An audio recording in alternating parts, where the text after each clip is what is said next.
اچھی ہو, لوگ اس چکر میں گھر اچھا ہو, میری سواری اچھی ہو. وہ بھائی اپنے آپ کو تو اچھا کر, اپنے ایمان کو, یقین, دل میں اللہ کی عظمت, اللہ کی محبت, اللہ کی بڑائی, جنت کا شوق, جہنم کا خوف, دنیا کی بے رغبتی, یہ ہے دل کی صفائی. اپنے اعمال اچھے بنو, نماز, قرآن کی تلاوت, ذکر, ماں باپ کا ادب, رشتہ داروں کے ساتھ اچھا سلوک, اپنا کردار اچھا کرو, اپنا لین دین صاف ستھرا کرو. اللہ کو سب پتہ ہے کون کیا کر رہا ہے. جیسی کرنی ویسی بھرنی, نہ مانے تو کر کے دیکھ, جنت بھی ہے دوزخ بھی ہے, نہ مانے تو مر کے دیکھ. اللہ نے سارے مسئلوں کا حل بتایا, سارے مسئلوں کا حل اللہ کے نبی نے بتایا. فرمایا احفظ اللہ یحفظ کا, تو اللہ کے حکم کی حفاظت کر, اللہ تیری حفاظت کرے.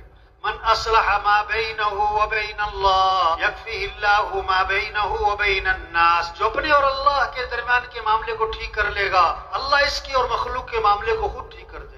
سارے قرآن کا خلاصہ ایاک نعبد و ایاک نستعین, اے اللہ تیری ہی ماننی ہے اور تجھ سے ہی مانگنا ہے.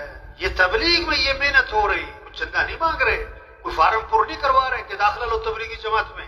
او بھائی توبہ کرو, او بھائی اللہ کو راضی کرو. بچہ پیدا ہوا, سب سے پہلا جملہ کان میں کیا ڈالا؟ اللہ اکبر, اللہ اکبر. سب سے بڑا کون ہے؟ سب مخلوق ہیں, اور خالق کون ہے؟ سب محکوم ہیں, اور حاکم کون ہے؟ والذین آمنوا اشد حبا للہ, جو ایمان والے ہوتے ہیں انہیں سب سے زیادہ محبت کس سے ہوتی ہے؟ ورضوان من اللہ اکبر ذلک هو الفوز العظیم. اللہ کو راضی کرنا یہ بہت بڑی بات ہے, یہی تو سب سے بڑی کامیابی ہے. جسے اللہ ملا اسے سب کچھ ملا, اور جسے اللہ نہ ملا اسے سب سے پہلی چیز کیا ہے؟ کلمہ لا الہ الا اللہ. اس کا کیا مطلب ہے؟ لا مطلوب الا اللہ, لا مقصود الا اللہ, لا معبود الا اللہ, لا محبوب الا اللہ. مطلوب بھی کون؟ اللہ.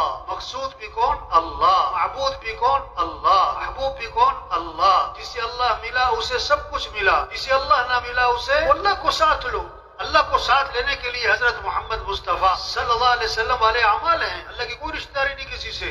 نبی کا جو اتباع کرے گا اللہ تک پہنچے گا, جو نبی کا دامن پکڑے گا منزل پہ پہنچے گا. اللہ نے سب سے اونچی شان والے نبی دیے. آپ ایک سفر میں تھے, پورا لشکر ساتھ تھا, پانی ختم ہو گیا, لشکر پیاسا, جانور پیاسے, ایک پیالہ پانی. حضور صلی اللہ علیہ وسلم نے اپنا ہاتھ مبارک اس پیالے میں داخل فرمایا تو آپ کی انگلیوں سے پانی کے چشمے پھوٹ پڑے. کتاب میں لکھا ہے آب زمزم سے بھی زیادہ برکت والا پانی وہ تھا جو آپ کی انگلیوں میں سے نکلا.